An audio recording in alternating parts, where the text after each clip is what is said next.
In this video, I'm going to share with you the 3 problems that nobody's talking about when it comes to rental arbitrage. In rental arbitrage, essentially all we're doing is we're renting a place from a landlord, getting their permission to put it on short-term rental platforms. The guests bring in the money, you pay your rent and your utilities out of the money, and then the rest is yours. But what nobody's talking about is the risks associated with doing Airbnb. Now, here's the thing. If you've noticed, you'll see a lot of people getting into this industry. And the reason for it is because there's no barrier to entry. You don't need a massive certification. It's very low barrier to entry financially. Almost anybody can get into it. And so because of that, every Tom, Dick, and Harry says they want to get into rental arbitrage, which is a simple way of just taking the money from the guest, paying the rent and utilities, and then keeping the rest as profit. It's the arbitrage and the delta between the two. But what is the problem? In this video, I'm going to share with you 3 problems that nobody's talking about. And at the end of the video, I'm going to share with you how to solve each of those problems and how this can be a very lucrative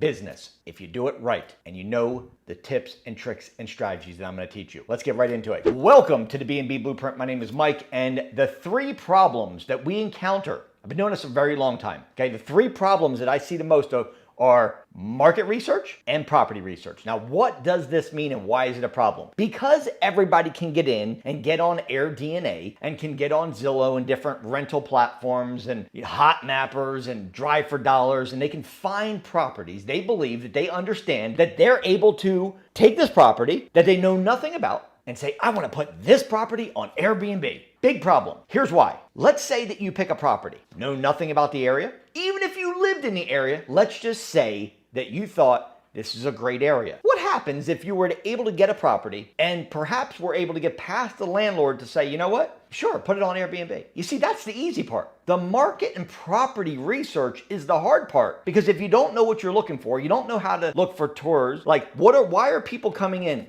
Are they coming in to ski? Are they coming in to hike? Are they coming in to party? Are they coming in to, stay for the hospital? Are they have a family member at the hospital? What is the reason that people are coming in? Are there amusement parks? Are there lakes? Are there rivers? Are there, resorts? What is the travel destination? Guys, this is a hospitality business, and you have to realize that the people are coming in for a reason. Now, maybe sometimes people come in for weddings and, they're coming in for reception parties and stuff like that. But for the most part, people are traveling for vacation. That's why it's called vacation rental. Okay, problem number 1. If you get this wrong, it can be very risky. If you get the property and pick the wrong property, even if you got the landlord or homeowner to say yes, what if you pick the wrong property? Here's what happens. Say you pick a property, and for illustration purposes, this property is $2,000 per rent per month. And let's say that you brought in 5 guests for the month. Out of those 5 guests, let's say that your average dollar, your ADR, your average dollar rate per night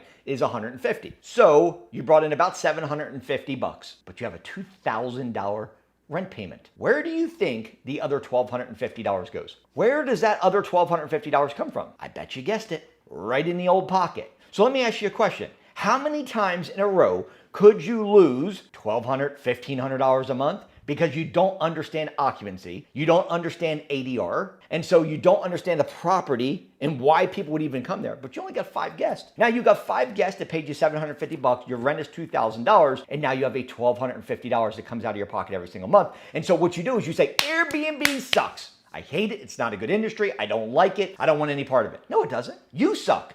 And the reason you suck is because you don't understand educating yourself on property and market research. If you knew those things, you would feel comfortable scaling and not scaling chaos. Even if you thought you were amazing at getting properties, understanding the market, understanding the property itself, and you did this research. Now, problem number 2 comes, and that is where we need to figure out how we're going to get this landlord to say yes to us, because that right there is its own set of issues. I want you to picture this. You found a property. You contact the landlord. Mr. Landlord, hi, how you doing, Mr. Landlord? I'm calling because I really love your property. I love the area. I love everything about it. And here's what I would like to do. I would like to take your property and put it on Airbnb. I have guests that come in, short term. Some of them are stay a little bit longer, but I would like to take your property on Airbnb. Landlord says to you, hi, James. Yeah, it might be something we're interested in. Let me ask you a question, James. How long have you been doing this for? How many properties do you have listed right now on short-term rental platforms like Airbnb, vrbo, bookings.com, Furnish Finder? None. Do you have any references I can contact to make sure that you're, been paying your payments on time every month? No. Yeah, Mr. Landlord, look, I was just thinking maybe you would be a guinea pig with your property and maybe allow me to come in and hello? Hello? That is what happens because you don't have the background. You don't have the units. You don't have the credibility. You don't have the landlords that are already being paid. It's like the chicken before the egg. And most people say to me, well, how do you get into this industry if you don't have that? I promised you one thing, guys. By the end of this call, I would share with you 3 solutions to those problems. Problem number 1, okay? Market and property research. The first thing you want to look for is 3 H's. Hotels, hospitals, and hills. Hotels, hospitals, hills. Hotels.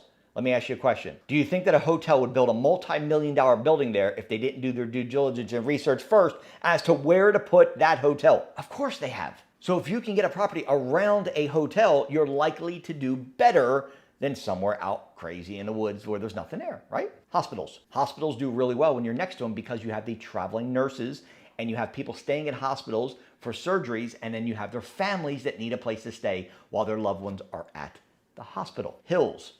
A lot of people love to hike, to mountain bike, to ski. If you can get around one of those, now you've got hospitals, hotels, and hills. If you can stay around these 3 right here, you're likely to get a better opportunity for that city. Now, let's talk about the actual property because now that's somewhat of a 30,000 foot view of the actual market.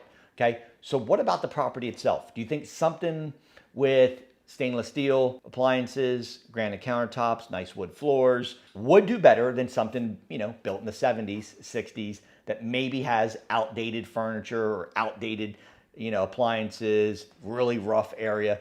People want to come into a place, they want to see something nice. Okay, and what we have found is that the nicer the place the inside, the more likely people will rent from you. Okay, now here's the other thing with Airbnb that I think a lot of hosts are not getting. Across my portfolio right now, I'm sitting above 90% as of the date of this video. Across the portfolio, over 90% occupancy. Now, how do we get a 90% occupancy? Because we figured out 2 things. We figured out ADR and occupancy, the most powerful things in Airbnb business, which is ADR, your average dollar per night. How much are we charging per night? Just because data says you might find us on AirDNA and think that you understand it, doesn't mean that you're actually getting what you should be getting. You're probably leaving money on the table. Part 2, occupancy.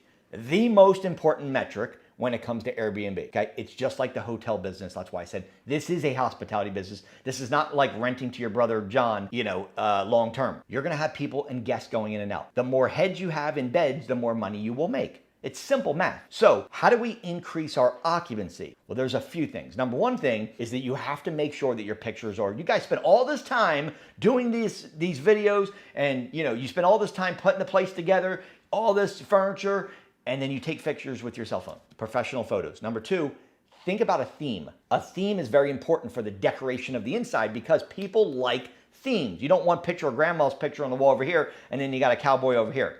Pick a theme for the house that's consistent. People like accent walls, okay? I would do an accent wall, a painted accent wall behind the master bedroom, okay? I would also have a master bed, okay? I would not put a queen, I would put a master. I would also make sure the place is bright, airy, all the windows are open when you're taking your photographer, hire a professional photographer. Guys, it's $150, do it, it's worth every single penny of it. There are studies that show that you could 2 to 3x your bookings just by having professional photos. It's night and day, okay? These are just some tips and tricks and strategies I want to teach you that you need to know to increase occupancy, okay? Sitting at over 90%, we know what we're doing, okay? Your break even is generally at 50%. And so if you're over 50%, it could be profitable. So pick the right property, understand property and market research, okay? And understand, should you have a 1-bedroom, a studio, a 2-bedroom, a 3-bedroom? You can find this data on airdna.co. Find the data there, see what everybody else is doing, and then do the opposite because you don't want to be saturated. So if you go to AirDNA,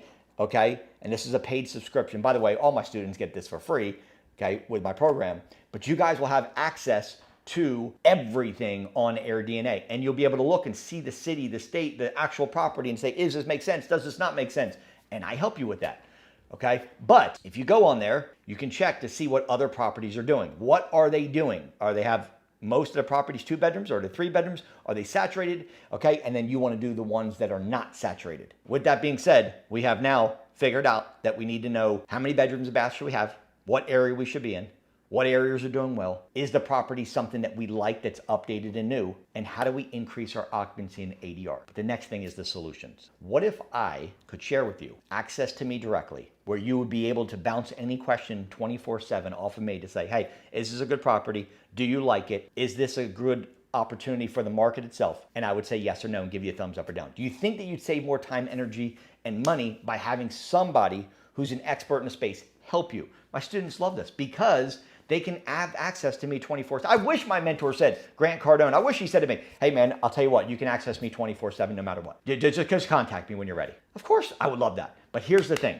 I now give you guys access 24/7 to me. You get my full course. It shows you everything week by week. But more importantly, we do live calls. And here's the kicker. I am the only person that does this. I actually will get on the phone with you and the landlord and use my credibility, my background, the units that I have, the payment history that I have, to help you secure your first, second, or third deal. In other words, what I'm saying is, once I identify a property that I would get from myself and my family, and that's the property that you're sharing with me, and then you did your research, I help you with it, and then you come to me in the chat and you're like, look, Mike, in my private group, and you're like, look, Mike, is this a good deal or is it not? And I'm like, it's a phenomenal deal. Let's jump on it quickly. It looks good. Then I'm gonna have you contact the owner, set up a 3-way call with the 3 of us, and then you, myself, and landlord are gonna come in. Now, what you're gonna do is we're gonna get on the phone and I'm going to do the pitch for you. I want you to learn it, listen, learn it, understand what to do. So eventually you would do this on your own. I don't wanna feed you a fish, okay? I don't want to do it for you, but you're gonna listen in a couple times. And now I've got students that call me and say, look, I've already pitched a landlord, they're ready to rock and roll. Now, one thing that I've been very successful at doing is actually getting 4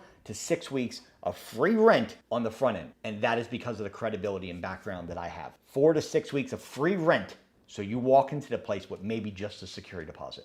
That's how you get your foot in the door. That's that chicken before the egg. I had someone help me and now I'm passing it forward to you guys. So I can be on the phone, get the deal done for you, get the landlord to say yes, and then the agreement is in your name because I've already got them to agree to this. That's the solution, guys, and I'm the only coach doing it.